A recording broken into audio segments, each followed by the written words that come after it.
Hey everybody, welcome to verifiedinvesting.com. My name is Gareth Soloway, Chief Market Strategist here. In today's video, we're going to take a look at the different currencies, including the DXY, which is the dollar versus a group of currencies. And then we're going to individually look at the British pound versus the dollar, the Canadian dollar versus the dollar, the yen versus the dollar, and the euro versus the dollar. And the key here is, folks, we have to see, is the dollar borderline breaking down? And does this tell us that de-dollarization is expected to continue in the coming months and years? So let's dive right into the charts here and take a look. This is the DXY. Remember, the DXY is the US dollar index versus a bunch of currencies, basically the main currencies out there that we've discussed. And what we can see here is a troubling signal, right? You had this beautiful support zone basically on the DXY between 100 and 101.5. So 101.5 down to 100.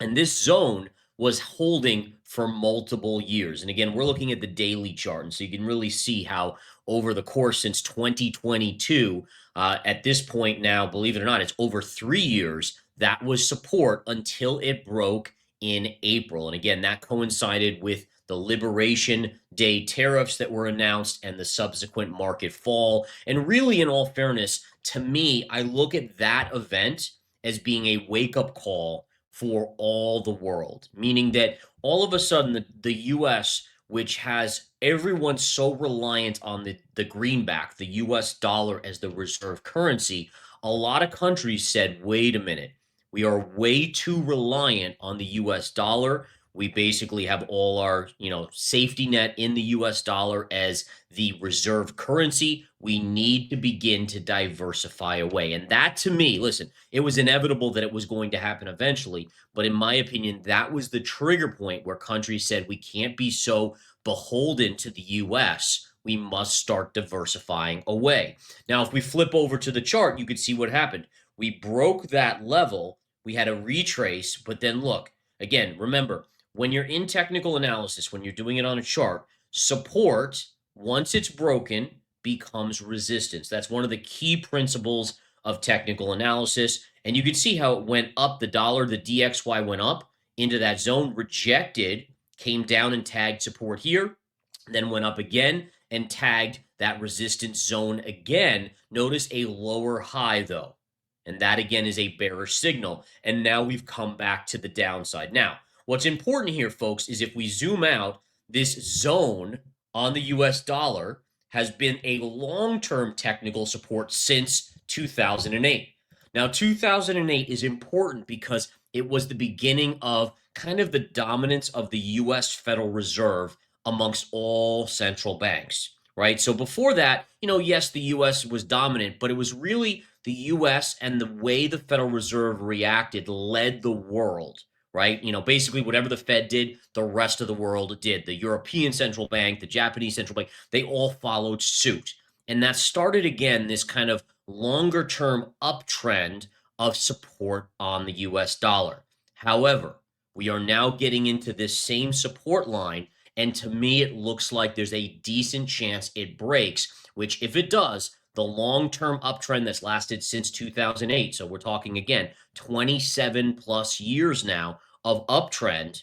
Kind of ridiculous, is it? No, it's 17 years of uptrend. I mean, incredible still. 17 years of uptrend is now at risk of breaking. And that, again, is not, when you have these trend lines, and this is another key principle of technical analysis, when you have these long-term trend lines that last more than, 5 years, 10 years, 15, 20, 30 years, they're not minor. We would refer to them in technical analysis as major, meaning that when you get a break of one of these support lines, you don't just go like a little bit below and then go, okay, let's float back up. Like usually it's a break, and it's not necessarily a crash, but it's a break, and then you maybe a small bounce, and then lower and lower and lower and lower. Essentially, it starts this point where you see a longer down move that'll come into play. And essentially that coincides with what I think is happening, is diversifying away from the dollar as the major powerhouse of reserve currencies. And by the way, we just heard Poland say they're going to have 30% of their reserves in gold now. And we know other countries are doing this with gold and with Bitcoin, right? And so there's already this sense of let's not be so reliant on the US dollar. Now, again, a weaker dollar, it has positives and negatives, all right? The US, for us in the US, a weaker dollar means our dollar on anything we import, it goes less, right? We can buy less because it's weaker. In terms of exporting, that's another story. It actually helps exports, right? So if we produce things in the US, then it's good because it can be cheaper to those overseas. And so again, you could argue the positives and the negatives. I'm just here to discuss what the charts are telling us. And again, this is really where it comes down to on the DXY. The DXY has current support basically between 96.75 and 94.50, we'll call it.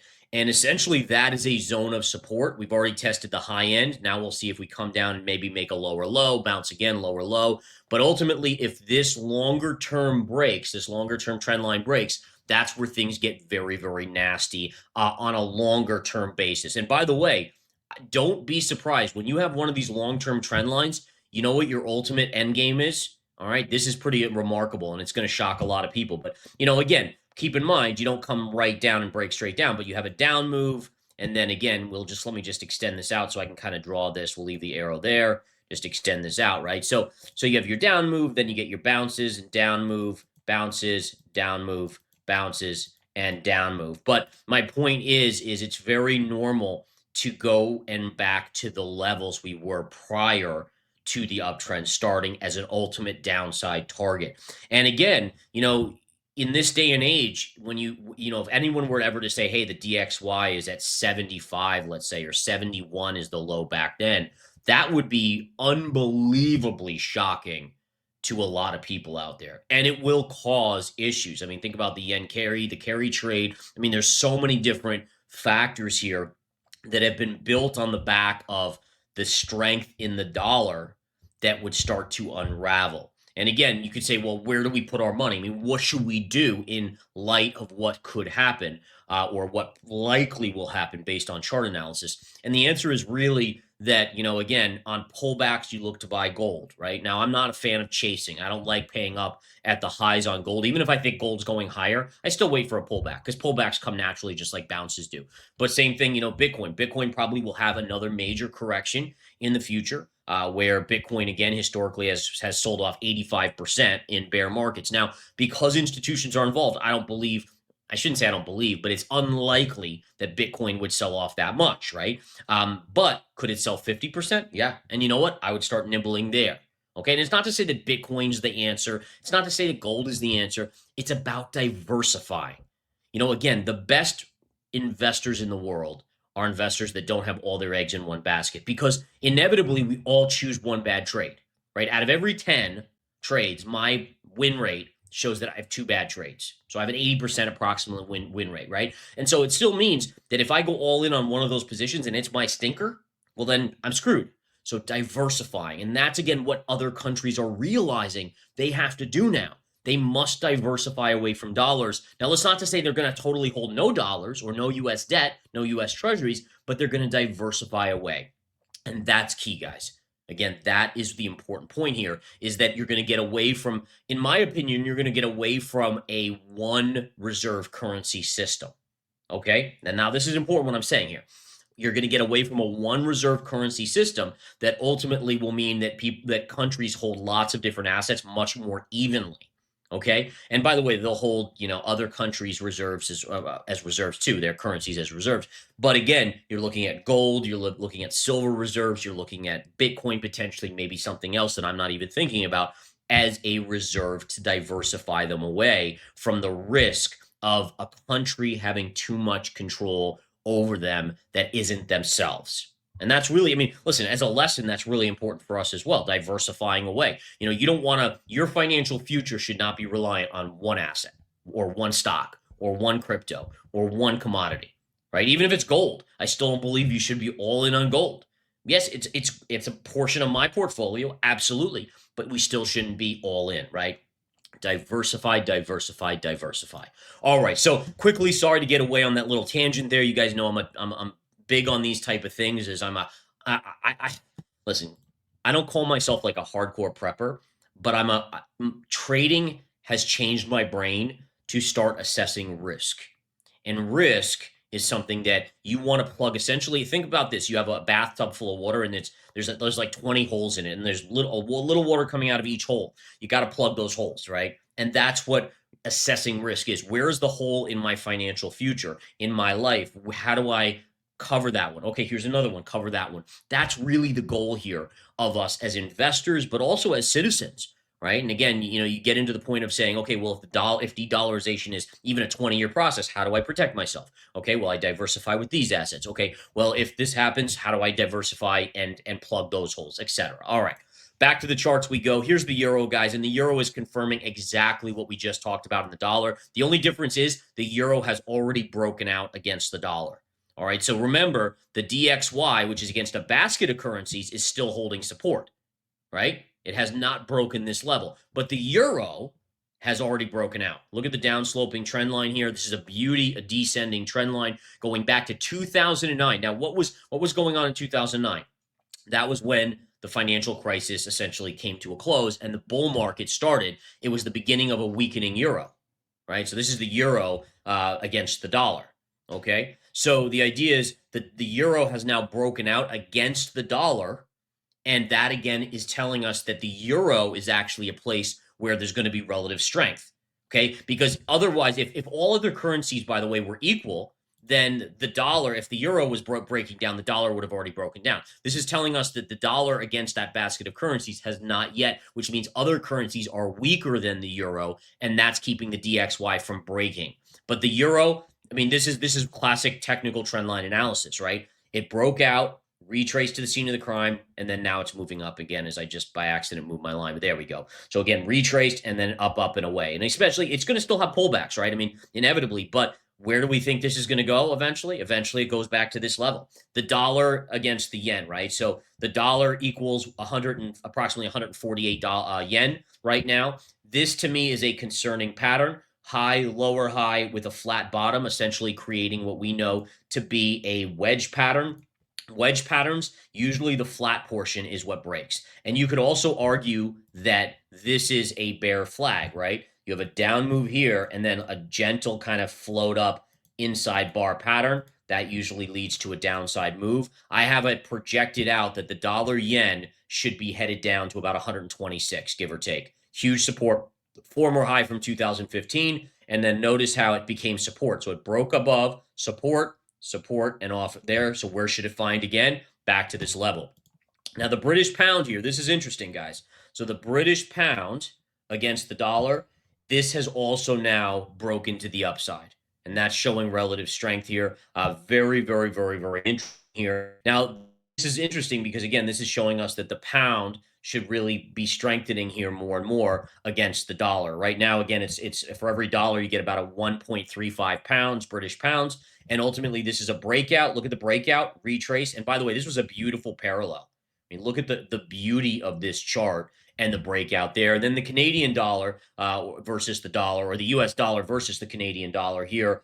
This actually shows that, again, the dollar, you get for every Canadian dollar, you get $1.38 Canadians, right? Canadian. And this actually is likely going to shrink, which means the dollar against the Canadian dollar is likely going to come down as well. And this is interesting because look at this trend line here, folks. There's a beautiful zone right here of technical support. It keeps on trying to break. It hasn't broken yet. So while the euro has already broken, this has not yet. And so basically all of these that we're looking at, they all show bullish patterns while the dollar shows a bearish pattern. And again, folks, this could be the beginning of the decline, at least of not only the US fiscal superiority, but also the decline of the greenback, the dollar as the reserve currency of the world. And my guess, and listen, I want to be clear, what I'm showing you does not happen overnight. It's not, we're not going to wake up one day and be like, oh crap, the dollar's not the reserve currency, right? This is a process, and every history has shown us that there's been lots of reserve currencies that have been used in the world historically. And it takes time because, again, it doesn't flip overnight, but you're seeing the beginnings of it. And the dollar, based on the chart, should continue over the next 1, 2, 3+ years based on the chart to continue to weaken, even interestingly enough, if we have a US recession. Oftentimes people run to the dollar. And I want to be clear, if we get panic in the markets, right now the dollar will still bounce because the dollar is still the dominant reserve currency. It's just going to bounce less and less over time until it doesn't bounce. And that could be 10 years down the line where it doesn't bounce anymore when people maybe they run into the euro for that. I don't know. I'm not going to pretend to know what the next reserve currency is. I personally think that it's going to be something that's I think the world will get together in the next crisis and make a reserve currency that is not tied to any single country. Now, it could be Bitcoin, it could be something else. We don't know. But my guess is there will be some new structure in the fiat world that, again, has more restrictions on how much printing, that isn't tied to any one country's debt, that, again, has things that will solidify it as a safer avenue for a reserve currency to be. That's my guess. And again, you could say it could be gold too, but again, gold probably not as likely just because of the physical nature of it. But nonetheless, there will be something. All right, listen, long video. I apologize. So much good information here to make us aware. And remember, whether you're a prepper or not, it's important to change your brain to understand these metrics. Very, very, very important. All right, you guys have a great rest of your day. Thank you so much for tuning in, supporting me, supporting Verified Investing. Tell your friends and family to tune into these videos. They got to be aware. Don't let them keep their head in the sand, guys. This is stuff that, listen, like I said, it's not like tomorrow we have to act, but as a group, we need to start changing our mentality and preparing and diversifying. And that's what these videos are about, using technical analysis, not personal preference, not personal bias, not emotion. The charts are telling us this. Have a great one. Take care.